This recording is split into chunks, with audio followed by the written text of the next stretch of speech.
There is nobody that was more passionate about what was going on at this university than Doug and this program. He took the program from a good program and made it into a great program. He always had this like charisma. The guy always had energy, you know, and he was always like the rock that you could look to.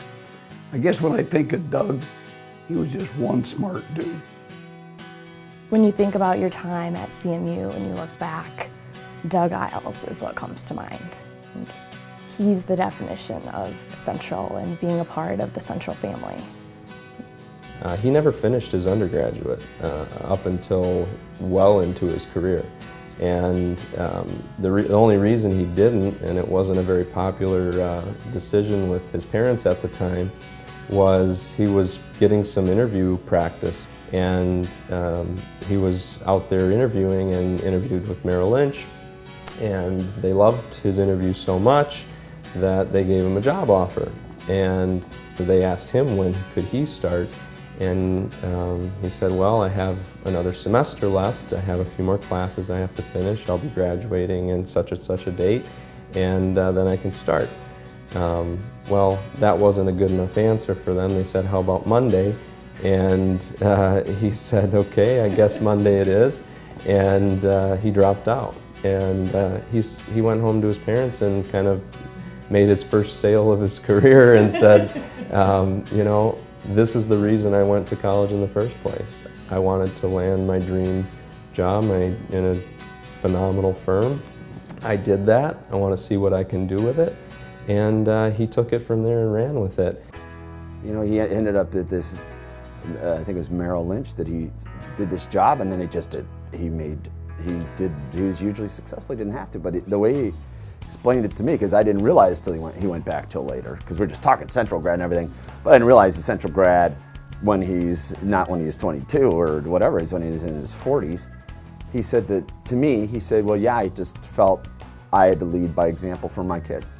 I can't tell them to do this and how important this is without me showing them how important it is, how important education was. Doug signed up with our firm, Merrill Lynch, for a buyout program. It's something the firm came up with last year.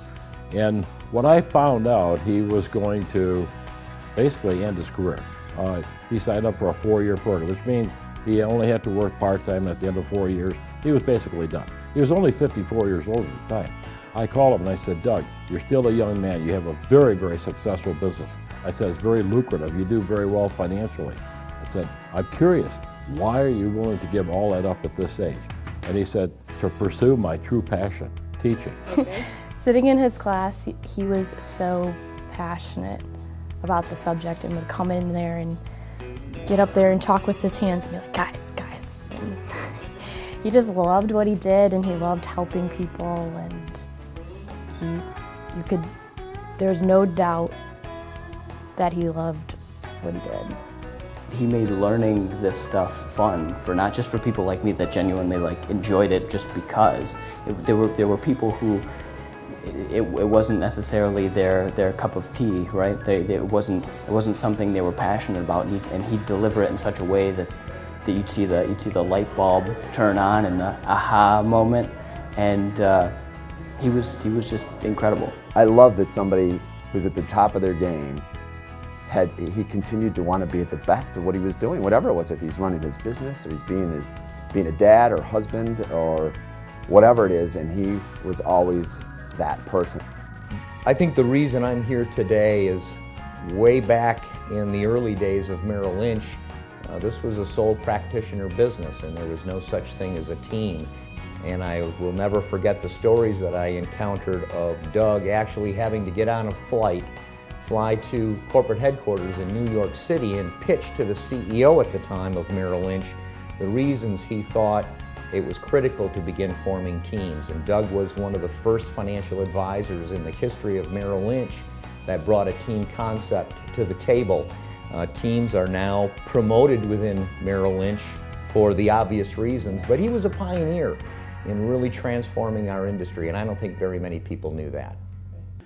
What I would tell you about Doug is he impressed me as an individual that he really knew what was going on being the financial planner and so forth, how to manage the endowment, how to maximize the returns, and even to take some risk and help the university increase the amount of funds that were going to be available. He had some great ideas of how donors could maximize their gifts to benefit the university. I was impressed with Doug's investment savvy, but also his generosity and professionalism, which set a new personal benchmark for me to grow into. He was truly a nice guy. That's kind of the bottom line. I know it sounds very simplistic, but he was just a genuinely nice person. I don't know that Doug had any enemies. I know he had a lot of friends. I don't know if he could, to me, that's a high compliment, to say you're a truly nice person and the people you associate with think very highly of you. He really, I think, embodied that spirit of giving that I think he really passed on to us as his kids and his entire family. He was passionate about his career. He was passionate about helping his clients. He was just passionate about life.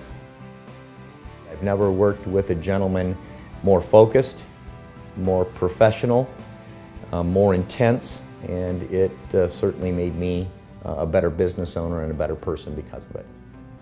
So Doug had this unique ability to make you feel like you were the most important person in the entire world. Just gonna miss him. It was just so great to work with him, and I'm just gonna miss him. He made it clear, not directly but indirectly, that without his wife and then without his kids, he would never be where he was, which I think is beautiful.